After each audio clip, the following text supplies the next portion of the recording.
in Advanced Engineering Mathematics for EC.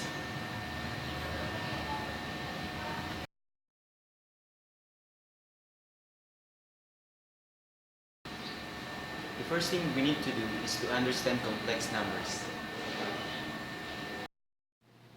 A complex number is a number that can be expressed in the form of a plus bi, where a and b are real numbers and I is the imaginary unit that satisfies the equation I squared is equal to -1. In this expression, a is the real part and b is the imaginary part of the complex number. Example of dividing complex number. For example, 6 plus 3i over 7 minus 5i. To divide it, multiply the numerator and denominator by 7 minus 5i. 6 plus 3i over 7 minus 5i times 7 plus 5i over 7 plus 5i. Then 42 plus 30i plus 21i plus 15i squared over 49 plus 35i minus 35 minus 25i squared is now equal to 51i is 42 minus 15 over 25 plus 49.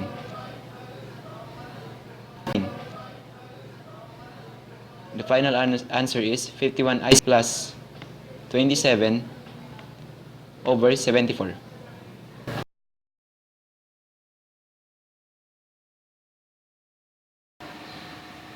The first topic is solving differential equation using power series solution.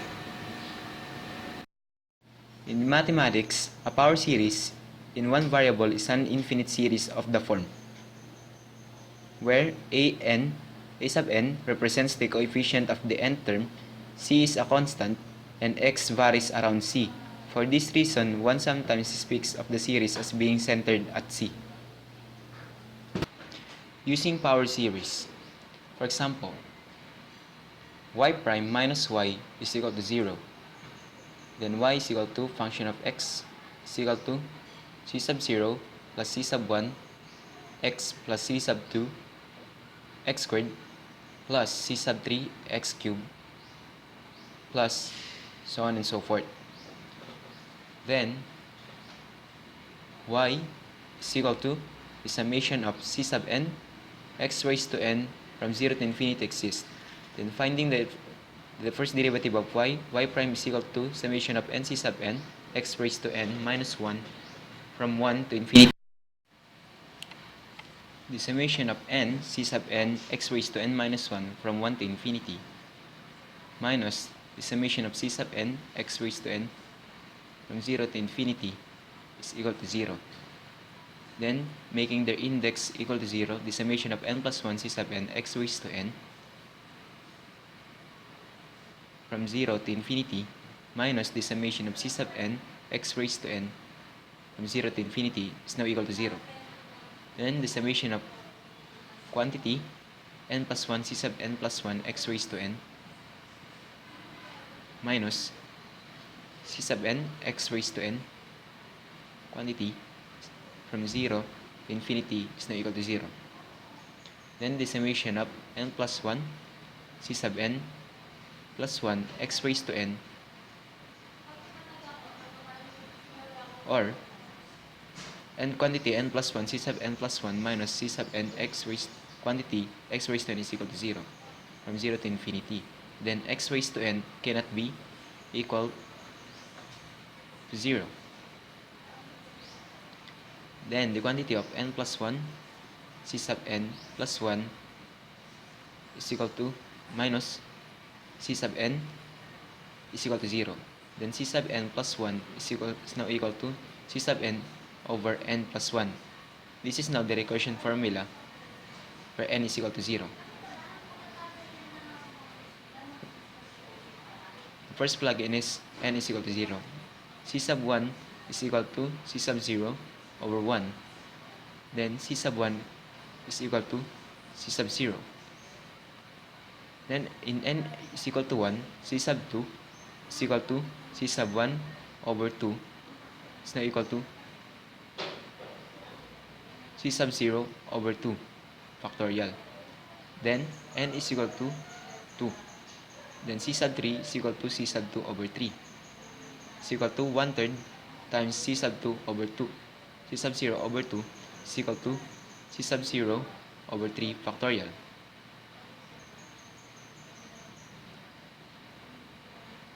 And n is equal to 3.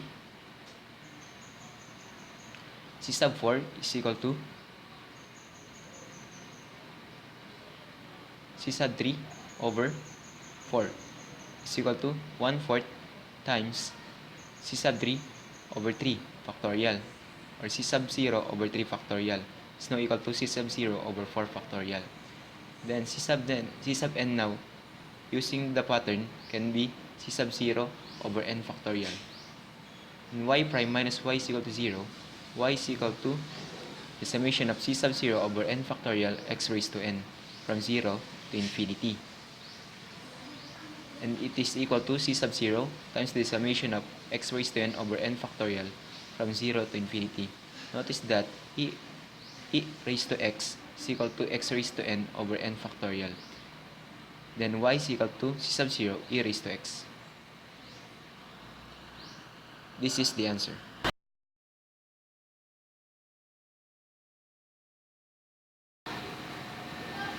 Next is Z transform and inverse Z transform. In mathematics and signal processing, the Z transform converts a discrete time signal, which is a sequence of real or complex numbers, into a complex frequency domain representation. It can be considered as a discrete time equivalent of the Laplace transform. Z transform and inverse Z transform. For example,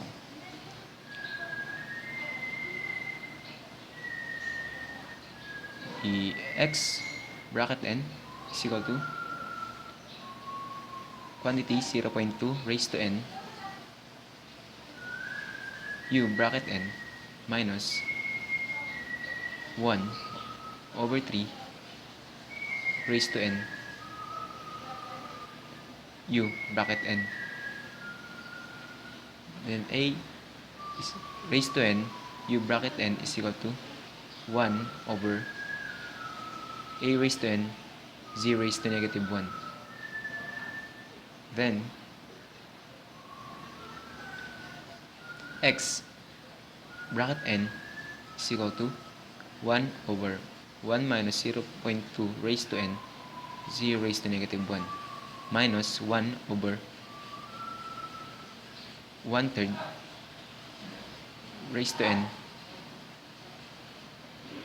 z raised to negative 1 is the answer. For inverse Z transform,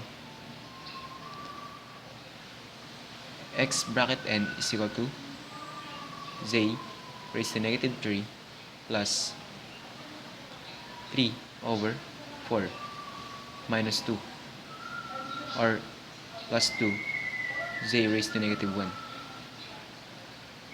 Then x bracket n minus 3 plus 3 times 1/4 over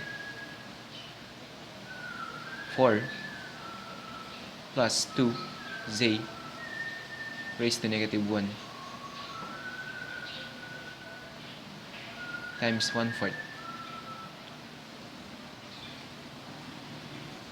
Multiplying both equations, or the second term, by 1/4 is now equal to x bracket n minus 3 plus 3/4 over 1 plus 1/2 z raised to negative 1. Then x bracket n minus 3 plus 3/4 over 1 minus negative 1/2 z raised to negative 1. Then the delta n minus 1, n minus 3 plus 3 over 4 times negative 1/2 raised to n u bracket n is the answer.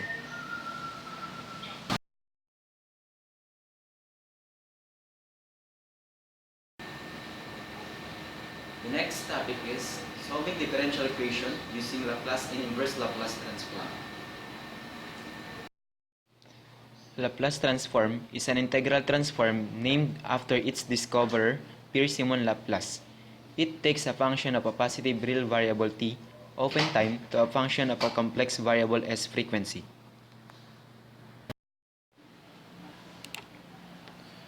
Using Laplace transform and inverse Laplace transform. For example, y double prime plus 5y prime plus 6y is equal to 0. Y quantity 0 is equal to 2 and y prime quantity 0 is equal to 3. Using Laplace transform, the Laplace of y double prime plus the 5 Laplace of y prime plus 6 the Laplace of y. Since the Laplace of y prime is equal to s Laplace of y minus y quantity 0, then s quantity s Laplace of y prime minus y quantity 0 quantity minus y prime quantity 0 plus 5 quantity s Laplace of y minus y quantity 0 quantity plus 6 Laplace of y is equal to 0. Then s squared, the Laplace of y minus 2s minus 3 plus 5s, the Laplace of y minus 10 plus 6 Laplace of y is equal to 0. Then the Laplace of y quantity s squared plus 5s plus 6 quantity minus 2s minus 13 is equal to 0. Then the Laplace of y is equal to 2s plus 13 over s squared plus 5s plus 6 using partial fraction. 2s plus 13 over s squared plus 5s plus 6 is equal to 2s plus 13 over quantity s plus 3 times the quantity of s plus 2 is equal to a over s plus 3 plus b over s plus 2. If s is equal to negative 3, a is equal to 2 times negative 3 plus 13 over negative 3 plus 2 is equal to negative 7. If s is equal to negative 2, b is equal to 2 times negative 2 plus 13 over negative 2 plus 3 is equal to 9. The Laplace of y is equal to negative 7 over s plus 3 plus 9 over s plus 2.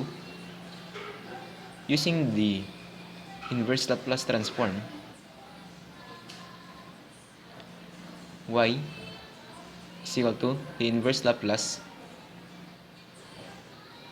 of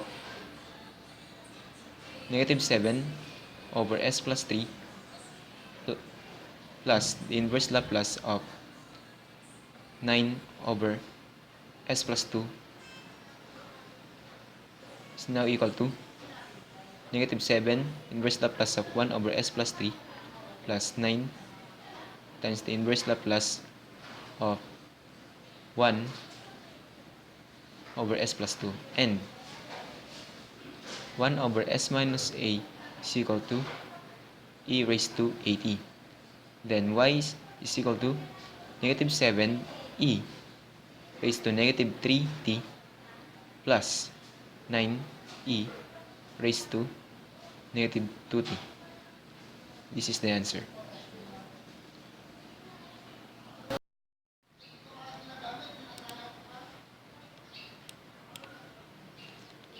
Laplace transform using derived equations. For example, t raised to 4 times e raised to 3t is equal to, or u, quantity t, is equal to t raised to n e raised to at times u t is equal to, in the equation, derived equation, n factorial over s minus a raised to n plus 1. Then 4 factorial minus 3 raised to 5 is the answer. Next example is cosine 05t ut is equal to cosine bt ut. In the equation, it is s over s squared plus b squared. And the answer is s over s squared plus 0.25.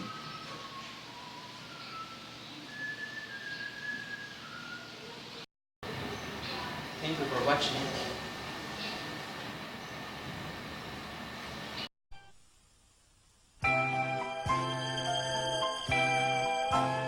親にはぐれたひな鳥もいつかは優しい懐に帰る明日もあるだろうだのになぜ巡り会えぬ父の影泣くものか僕は男だ信じてる信じてるその日のことをこの手で父を抱きしめ